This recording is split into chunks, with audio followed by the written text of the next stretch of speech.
Here's John from Team Herp Your Dirt with my Gadget deck profile, and it's pretty good, so check it out. I run 3 yellow, 3 green, and 3 red. It's only a 40 card deck, but the reason I run one of each is so I always have cards in my hand. I can keep hand advantage for whatever I need it for, whatever. There's stuff that I side in that I take these one of each out, so makes it a little less. Or if I want to, I can side into offering gadgets, which obviously keeps 3 of each in there.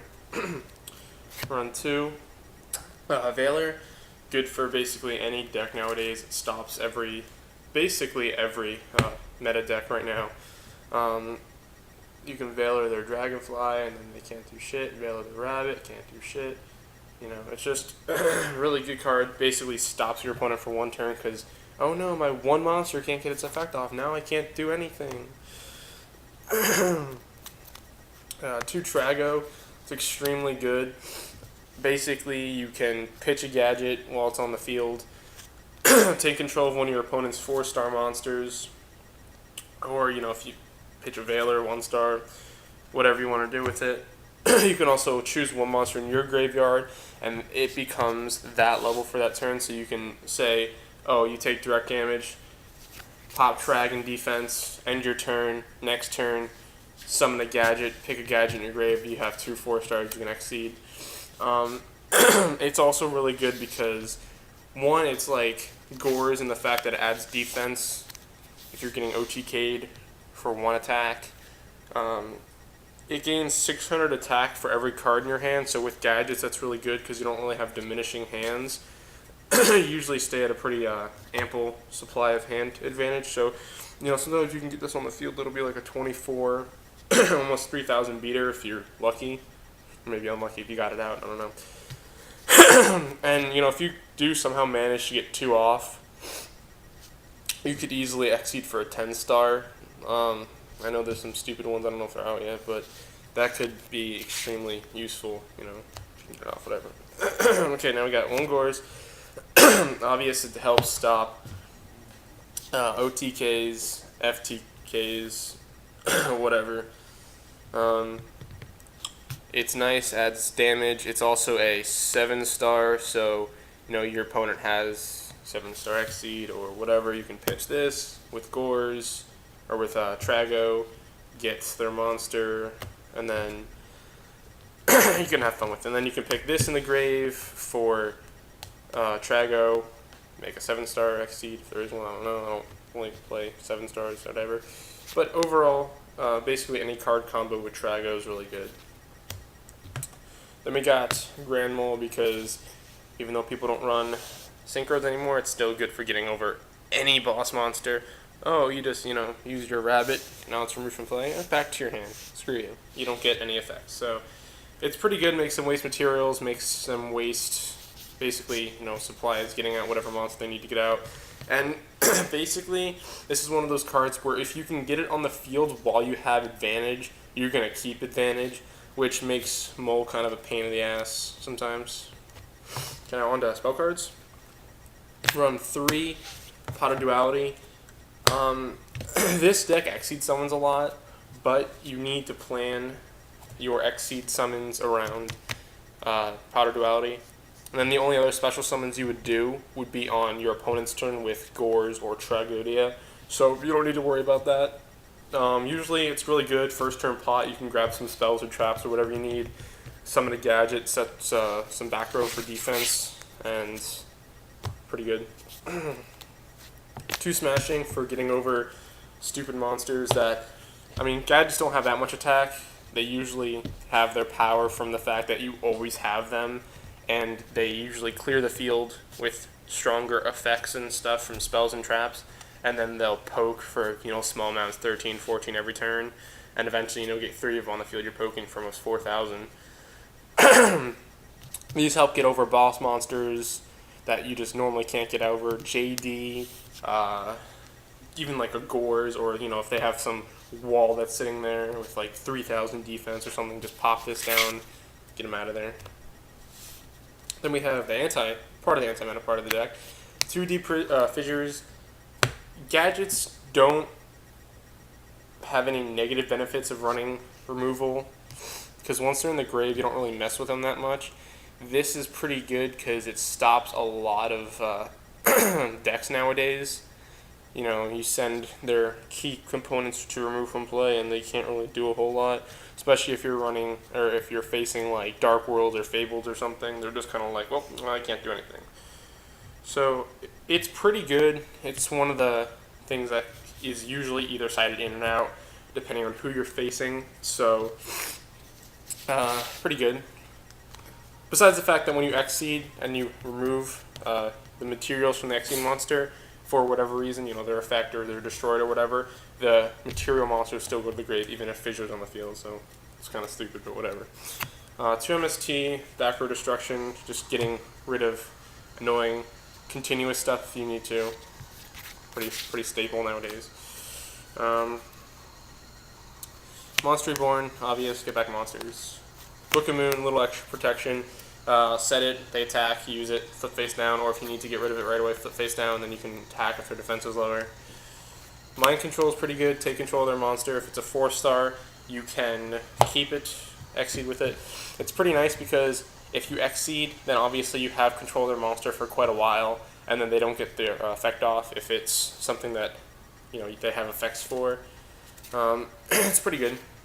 Even if I get off, like somehow, if I decide to summon Veiler, I can synchro for whatever I want. Heavy, obvious, back row destruction, Dark Hole, monster destruction. And now the traps. I run 2 compulsory because it's extremely good. It helps you get rid of, like, get over anything. It's kind of the same thing with, like, smashing, or even, it's like basically a mole and a trap card. If they have, you know, you just set it. Oh, I summon Rabbit and do this, get my dinosaurs and get, you know, whatever. Okay, well, goodbye. You know, so they're either going to get rid of their monster, or if it's like Leviair or something, it's like, get out of here, faggot. So, you know, whatever. It's cool. 2 Magic Cylinder, it's kind of a weird tech card-ish, in my opinion at least. But it's really good because a lot of times, especially with like Chaos Dragons, you have them swarming with these giant monsters. And usually before they're set up, I can get off a few attacks. So say that's maybe like, say I get 3 attacks off. One turn, then 2 the next turn. Say I get 2 green gadget attacks and a yellow gadget attack. So that's like maybe close to 4,000. Set one of these, they attack with Red Eyes Darkest Metal. Bam, 28, right in the face. So it's just nice because nowadays I feel like there's so many high attack monsters out there that, and like people are constantly paying, you know, warning, solemn warnings, solemn judgments, you know, just paying effects like JD or whatever, that, you know, you attack once or twice, they pay their effects, and then they get smacked in the face with, you know, 20, 2,000, 3,000 damage. No one expects it. No one really plays like anti-burn, so 2D prisons, very good. Remove key targets from play. It is good because I feel like surprisingly nowadays it's more graveyard based. So like, you know, if they're playing Lightsworns, you know, Deep Prison fucks them up. If they're playing like Fables, Deep Prison kind of fucks them up. Even like if you remove from play like their Hornet or something, you can, you know, do good. I don't know why they'd summon their Hornet, but whatever. Or even if, you know, first turn they attack with Lady Dragonfly, remove for their Dragonfly, that's kind of their combo there. 2 Bottomless, just help get rid of monsters before they hit the field. Nice because they stupid priority change shit, so. Sullen Brigade, obvious monster negation, spell trap negation. And then I run 1 Torrential just for mass removal, mass destruction. Okay, now on to the extra side decks. There we go. Okay, I'll run 3 Machina Fortress because this does side into Machina Gadgets. Very good 25 beater. It can be special summoned by pitching. If it's in the grave, you can special summon it from the grave by pitching 2, or no, actually just monsters or monster equaling 8 or more stars, but they have to be machine type monsters. And you can special summon it from your hand by pitching 2 2 machine types. Like it's the same thing of 8 or more, I believe. And the cool thing is if you have a gadget in this, you can pitch this in a gadget to special summon it. And then it combos really well with obviously 3 gear frame. If you're running Machina Fortress or Machina Gadgets, you're going to be running gear frame. It's nice. Summon it, search out Fortress. You can, if you get out Fortress, then you can attack with them, or if you're worried about their back row, you can equip gear frame because it's a union. You can equip it to your Fortress, so Fortress dies, gear frame stays on the field. It's just a really nice card. It's another 4-star help for Xyz and searchers. Kind of a shame you can't search out gear frame with gear frame though. Also, another thing about Fortress is if it dies by battle, you can destroy 1 card your opponent controls, or if it gets destroyed by, I believe, monster effect, you can pop a card in their hand. Okay, now 2 Jinzo, obviously, need a little trap negation. There's not a whole lot of people playing trap negation, or not trap negation. There's not a whole lot of people that play a lot of back row, unless you're facing more of a control deck, which in that case, this would come in extreme handy. And even if you are facing a deck that plays a lot of 6s, like say some reason you come across like a Monarch deck or something, you can even like get rid of this, steal their Monarch, and it's all fun and games from there. They don't have their Monarch, they can't sack, they might get their little Treeborn Frog back next turn, but good for them, whatever. You have a 6-star Xyz staring in the face. 2 creature swap because it's too good in gadgets. Summon a measly little 1200 attack gadget. Oh, you have a 3000 boss monster on the field. Give me that. So it lets you. It's basically another way to get over your opponent's monsters, but you basically take theirs, which is nice because sometimes you can steal their effects. Like if they have like Logi on the field, it's like, hey, now I have the Solemn Judgment. So it's kind of cool. It's different. Now, I don't really think people see it coming, but 2 Prohibition in case there's a deck that there's a trouble card. If you're facing like rabbits, obviously Prohibition Rabbit. I mean, they'll probably MST it, but you could stop them for a little while. You can Solemn or Prohibition, Dragonfly or whatever. Even probably like Hornet would work. So, just a little more extra tech. And then 2 Ultimate Offering. Like I said, this deck can side into offering gadgets. They're not as consistent as control gadgets, in my opinion. But the reason why they're good is because they have the potential to like 2nd turn kill, which is kind of nice. And honestly, a lot of times if they're not prepared for it, you can. I mean, obviously, a lot of times people will Veiler you.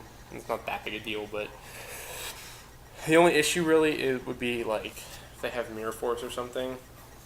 Or Gores, pain in the ass, or the occasional Battle Fader. But overall, if you really I don't normally side into this because I've noticed it's not as good. The control variant's better, but if you want to side into this, it is a definite option and it does work. Okay, so on to the extra deck. Run 1 Gem Knight Pearl. It's a 26. It's just helpful for getting over Stardust or whatever has that extra 100 attack. Basically, the Gaia Knight of Xyz. 2 Utopias, I should probably be running 3. Basically, it's a 25 beater, and it basically can negate 2 attacks, and then it becomes just, instant kill if it's targeted. 3 Zenmeister. Pretty good. Like I said, I'll probably take one of him out for a Zen mains, or a Utopia. Basically, it gains 300 attack for each monster on it, so whatever becomes a 25 when it's summoned. Once per turn, you can remove 1 of its materials. So select 1 of your monsters, flip them face down, then during the end phase they get flipped face back up. It honestly doesn't matter because you don't really play monsters that go for flip effects, so it's kind of like whatever. So, I don't know, it's just there for now. There's a lot of good 4-star Xyz coming out with like Evil Swarm and stuff, and those are really good. I plan on getting those, but for now, we got what we got. Got 2 Shockmaster because he's freaking ridiculous. Summon him, he takes 3 4-stars, and basically you remove 1, and then you call either monster effects, spells, or traps, and until your next turn, your opponent can't activate any of those. So say, for example, summon him, remove 1, say traps. no one can activate traps until your next turn. So, wait.